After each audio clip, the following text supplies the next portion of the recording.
Hello and welcome one and all, blessings on you and your families. How is everyone today? My name is Grandpa Elroy and I'm the official keeper of secrets and truths at the North Pole, and I am an elf. I am also the official storyteller of the North Pole, and do I have a new one for you today. Santa has finally grown tired of all the false rumors out there and false stories and movies of him using reindeer. It just ain't true. Santa's reindeer is a giant hippo that's blue and her name is Vixen, and today I'm going to tell you her story. It all starts 3 years before the first Christmas, in a small city not too far from where Santa was born. Of course Santa didn't move to the North Pole till year 3 of Christmas, but that is another story. And in this small city lived a greedy rich man who only wanted to get richer. He wanted to draw more people to his town and marketplace so he could make more money, so he hired a circus with animals that no one in that country had ever seen before. They had lions, tigers, bears, rhinos, giraffes, gorillas, hippos, buffaloes, and many other exotic birds and small animals.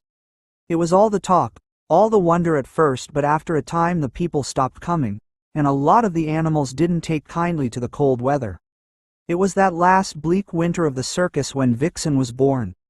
The rich man had been selling off the animals to private collectors, hunters, and even restaurants with owners who wanted to buy meat by the pound, like with the buffaloes and hippos. It was on the way of Vixen and her parents to be delivered for food when a blizzard hit that lasted for 2 days. By the time it was over, everything was covered in snow. A few days later, when things started to thaw out, a man, who in less than 3 years would become Santa, was walking into the village that was near his house when he noticed a very sad sight: those poor hippos and horses frozen in the snow. He stood there a moment to shed a few tears. What is that? Are there rats already feeding on the hippos? No, it's something else, and it's stuck under the hippos. So Santa gets some branches to leverage the hippos, and out comes crawling and squirming and crying, a baby hippo. It was Vixen. Her parents had used their bodies to save her life. She was too big for Santa to carry, so he used most of the day to build a wheelbarrow from some of the parts from the cart. Santa is a very skilled builder. Some say magic guides his hands when he builds toys for children. Santa then took Vixen back to his home, but Santa didn't know the first thing about hippos, so he sent a raven with a note to his old friend Valgar. Valgar is the chief of the last tribe of elves that lived in hiding in the mountains north of Santa's home. By nightfall the next day, Valgar had shown up with his daughter Helen, who fell in love with Vixen upon first sight and begged Santa to let her be Vixen's caregiver. So she started taking care of Vixen and nursing her back to health. At first Vixen was very sad over the loss of her parents. She thought she was all alone and barely ate her food. Helen tried everything to get Vixen to smile and eat or play with her. She played peekaboo, she played music, and tried to get Vixen to dance, but Vixen just ran away crying. Helen tried bringing Vixen toys like teddy bears and soccer balls. Vixen would just stare at her with a blank look.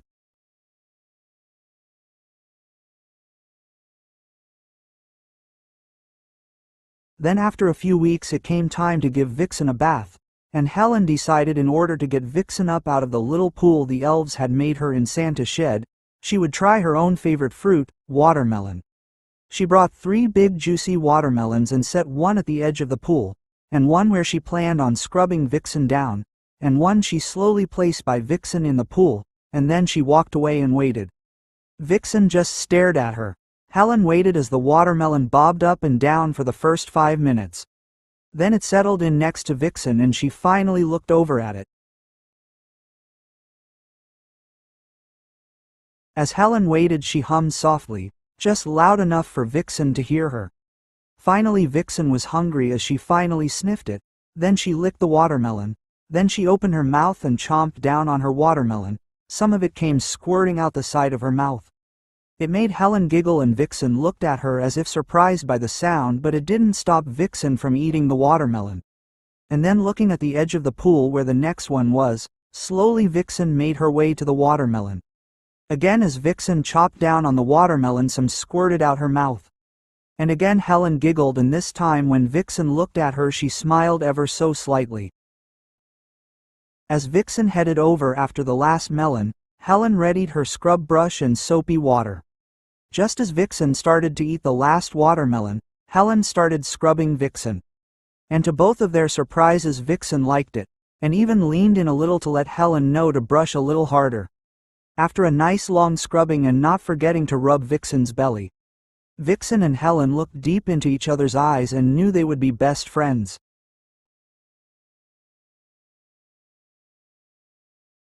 Vixen and Helen would spend much of the next few years side by side.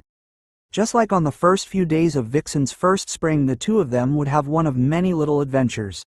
Vixen and Helen were running through fields of fresh wildflowers just behind Santa's house, smiling and laughing, as they raced towards the creek at the back of the field, where the forest started. Of course, Helen let little Vixen win by pretending to trip just before they got to the creek. Vixen let out a loud hooray as she jumped into the creek, but she was quickly backed out again as the water was still winter cold. They walked along the creek looking at the little fish and tadpoles in the water, the birds chirping in the air. After a time, the creek bent to go back in the forest and Helen said it was time to head back, but Vixen saw a rabbit in the forest and wanted to see what other cute animals were in there. Helen said another time, and just as they turned to leave, they heard the scream for help coming from up the creek in the forest, and then a loud cry with more calls for help. Vixen was scared. Helen told her to wait there while she checked it out, but as her best friend Helen went along the creek deeper into the forest, Vixen slowly followed, and as they came around the first bend in the creek, they could see two human children crying and pointing in the water. Their puppy had fallen in, and they were too little to save it. So Vixen rushed over and jumped in, swimming to the puppy and letting the little soaked thing climb on her head. As she swam it over to the kids, who were overjoyed at not only having their little puppy back, but at getting to see and hug and climb on Vixen, who was their new hero. The four of them played together with a puppy for hours, until the children's parents came looking for them 'cause it was time for dinner. The four of them played many afternoons by the creek on the side of the forest, sometimes hide and seek, others they would just sit and watch and listen to the animals. As spring turned to summer, Vixen, who was not yet done growing, had doubled in size. And now that it was summer, Vixen was ready to try a new treat. Her friend Helen would talk about when she would tell stories of camping and campfires. She wanted to try s'mores, so it was a few days into the summer that Vixen, Santa, Valgar, and Helen set out for a clearing, a few hours into the woods, to set up a camp. A nice spot by the creek that Valgar and Helen had gone to every year since Helen was 5. She was 139 that year, just a preteen in elf years. As Santa and Valgar set up camp, Helen and Vixen went down to the creek to go for a swim. After a few minutes of splashing, and then a race from one side to the other, Helen and Vixen decided to lay back and float, and watch the clouds and try to figure out what they look like. Of course, Vixen, being a hippo, was a natural floater, but Helen had to tie together several water skins she had filled with air to help her float. As they floated, they called out what they thought the clouds looked like. "There's a lion," Vixen called, "and a swan over there," said Helen. After a while, they looked up and noticed they had floated way down away from the camp, so much so that they couldn't see it, and weren't sure how far they had gone. They climbed out of the water and decided to listen to see what they could hear. Maybe Valgar or Santa setting up camp, but nothing. They figured they better head back before the adults get worried. But just after they had taken a few steps, they heard what sounded like a little screech and a scream. What was that, they wondered? There it was again, and it came from the other side of the big tree that was right in front of them. Vixen was scared. She was shaking. Some of the elves had told her of old monsters that lived in the forest, but Helen had told her most of the stories weren't true, and the few that were hundreds of thousands of years old, tales of old world things that are long gone. But it was all she could think of at that moment, a monster. And then it came around the tree, or more rather fell around the tree. Helen rushed to pick it up and keep it from hurting itself even more. It was a baby snow owl with a broken wing. Helen used a little of her elf magic to calm the baby, and started rocking it and singing to it. As they walked back to the camp, they learned the baby's name is Rose. She was born in the wrong season for her kind, and the barn she had lived in with her parents had burned down, and they had got separated. Then a falcon had tried to get her. That is how her wing got hurt. And that the falcon was scared off by her two new heroes, Helen and Vixen. As Helen told all this to Valgar and Santa, Vixen's face turned all red because she knew she had been scared, but now they were all safe eating s'mores. Vixen and Helen spent most of the rest of the summer working with Rose as she healed, and got ready to fly again.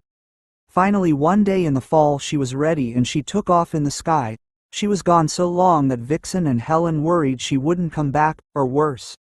But just as they were about to go back inside there came Rose, and she told them all she'd seen, and most interesting was this little village not too far away that was preparing for a festival or holiday. Rose wasn't sure. Helen knew it was time for Halloween, and both Rose and Vixen wanted in on the fun. So Helen promised to take them. Helen told them how you dress up in costumes and they decided to do a group costume. Vixen would dress up as a reindeer, and pull the sleigh, and Helen would dress up as a fancy lady, and Rose would be a little butler. Just before they left, Santa wanted to give Vixen a present he made for her birthday. He knew it was early, but he felt it would look great with her outfit. It was a big red shining lightly glowing bell, that he and Valgar had crafted and engraved with protection and a few other charm spells.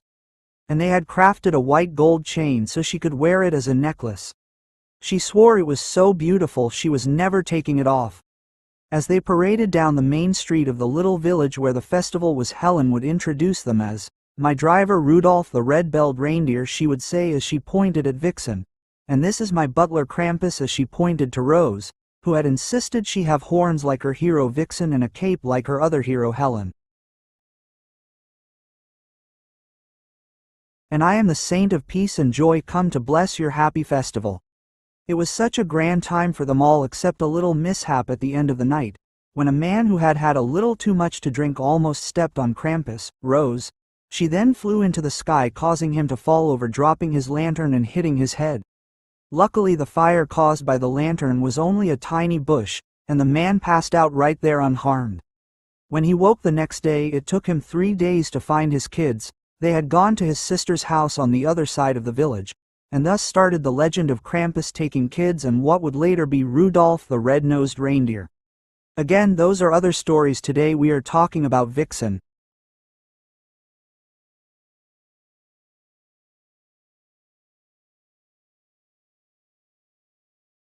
When that next winter came around, Vixen went with Santa as he visited several villages in the area to trade supplies. Santa had also brought with him a few toys he had made to try and sell. But the reason they had to go to several villages is because it was hard times.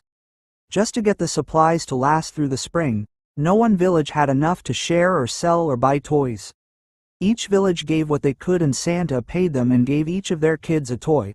That made Santa smile so big and laugh to see the kids smile who barely stayed warm and barely ate, to give them some joy in this world.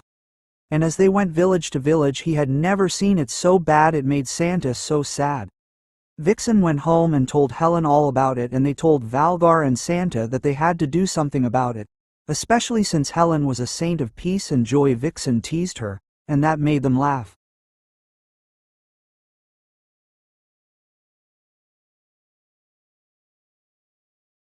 But what can we do, they thought.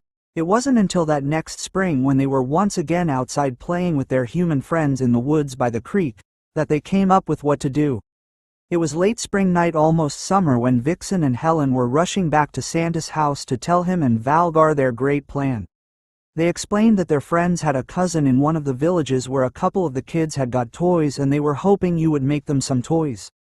But Vixen and Helen wanted to make enough toys to give to all the poor kids that lived in the area. As they said it, a few tears rolled down Santa's cheek. Vulgar had spoken up and said with elf magic he and his kin could make enough toys for all the kids in this country in a couple of days, he bragged. At this Santa chuckled because he knew there was no way to say no to his loved ones, especially if it was for helping others, if only to have a little faith and hope and joy.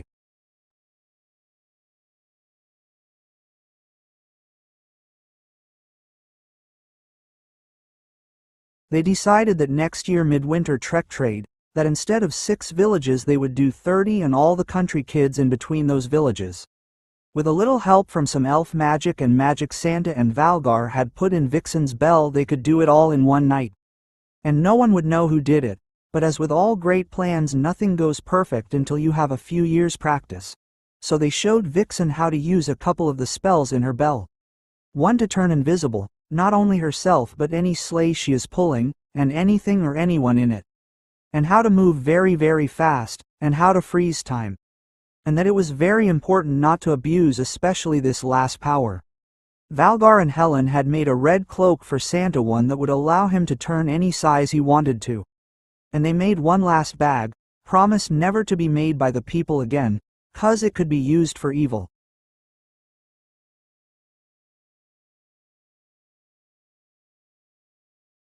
But this one time they trusted the spirit. It was a big red bag of holding. You can put anything in there and everything in there, and it's like it's gone, but the owner of the sack calls to mind what's in the sack he wants and reaches in, and out comes what you put in like out of thin air. So on that first non-Christmas, the original trial run, that they were seen several times that night. Like when Santa was sneaking back out of a house, instead of shrinking to fit out of the cracks in the door, he grew and tripped over his foot and knocked the front door off the house. Valgar, who was hiding outside the house, quickly used his elf magic to fix the door, but not before the man of the house got a glimpse of Santa getting in the sleigh, before Vixen used her magic to move on to the next house.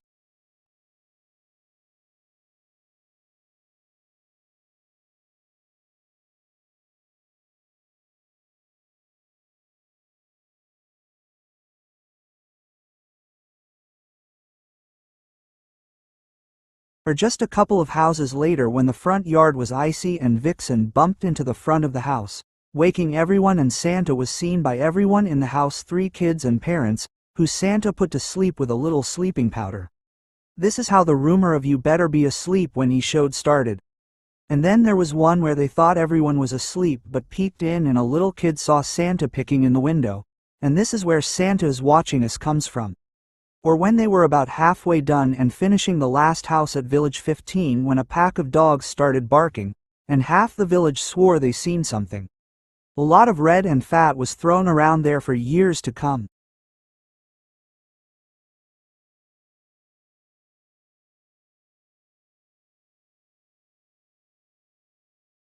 As the tales changed and grew, not all good, not all were happy. At first some adults didn't like a man coming in their house at night. This is the reason that in just 2 years from then Santa and all the elves will move to the North Pole. But that is another story, and I said, this is a Vixen story. Vixen and Helen and Rose couldn't wait to play with their friends that next spring, and hear them talk about their toys, but before that they had work to do. Santa and Valgar worked with Vixen on how to use the flying spell they had put in, using elf magic and the magic of Santa's saint hands. They also decided that next year they would do the whole country, and who knew, maybe someday the whole world. But next year they would settle for their country, and that would put in concrete the legend of Santa Claus, but not poor Vixen, and this is her story we are telling today.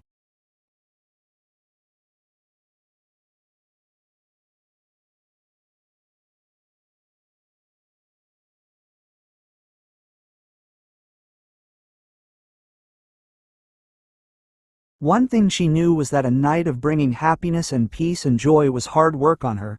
She was tired and sore, and then came the training for next year, and she felt like she had just got done training for this year. But she was determined and ready day in and day out with very little whining. Santa and Valgar seen this, and they said that 2 weeks before Christmas that they would send Vixen and Helen and Rose to the spa for a week to relax and get pampered. Vixen's only question was what was a spa, and oh how Helen laughed and said only a woman's best friend a spa day.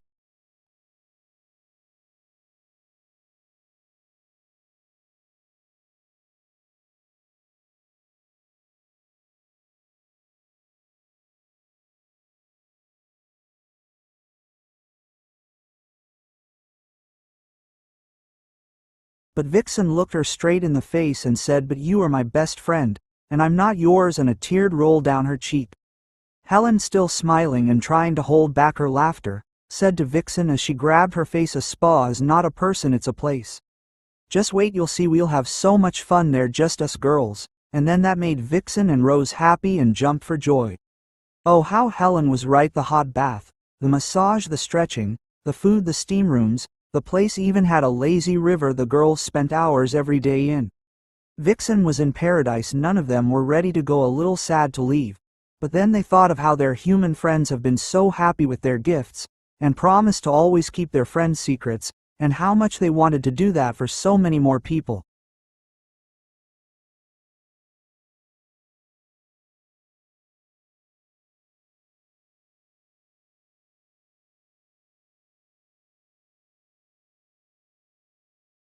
And after Santa, Vixen, Helen, Valgar, and the last tribes of the elves moved to the North Pole, things were great for many years. The area grew year after year that they covered along with their stories. It wasn't until a few years ago when Vixen went to check in on some of the descendants of the children she played with as a kid. Her and Helen had kept up with them and their family down through the years. And it was at one such stop by that she heard as she peered in the window.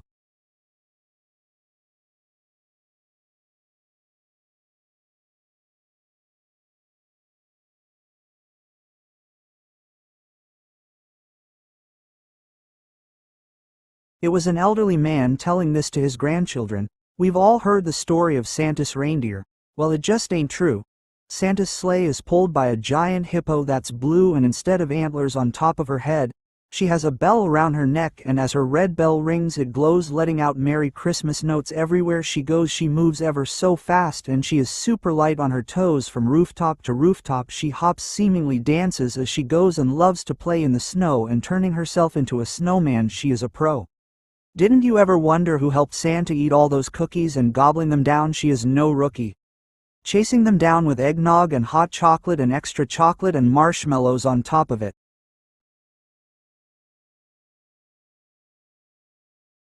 There is only one thing she loves more than cookies and snow, and that is a good scrubbing by Santa's elves, just so when they are done she is aglow, especially if they get her underbelly. It makes her eyes roll. And if you're wondering, her name is Vixen, and at pulling the sleigh she has only one conviction: to make children happy, and if you try to stop her she will get real scrappy. When she is not at work she loves to spend her days napping in her pool. Just a thought of sleeping in her bed made her drool. When she is not eating cookies she is eating fruit. Her favorite is watermelon, brought to her by her best friend the elf Helen. Out in the snow she loves to play running, chasing the elves at least 1 hour a day, and when they are done she is ready for bed. Another Christmas delivery, dancing in her head, children laughing and playing with toys she helped deliver.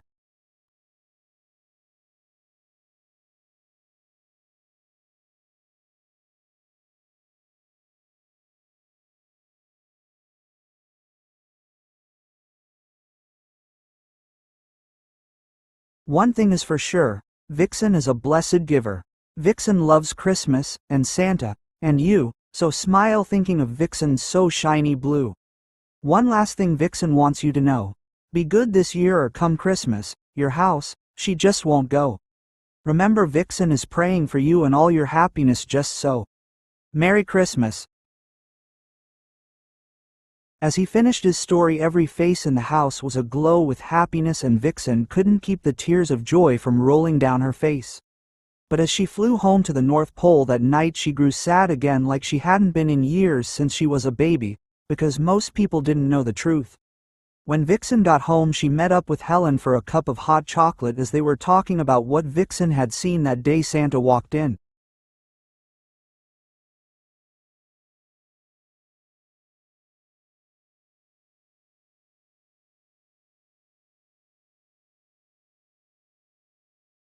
And a few minutes later Santa said, "By God, you are right, it is time to end all these false rumors of flying reindeer," and at that they all had to laugh.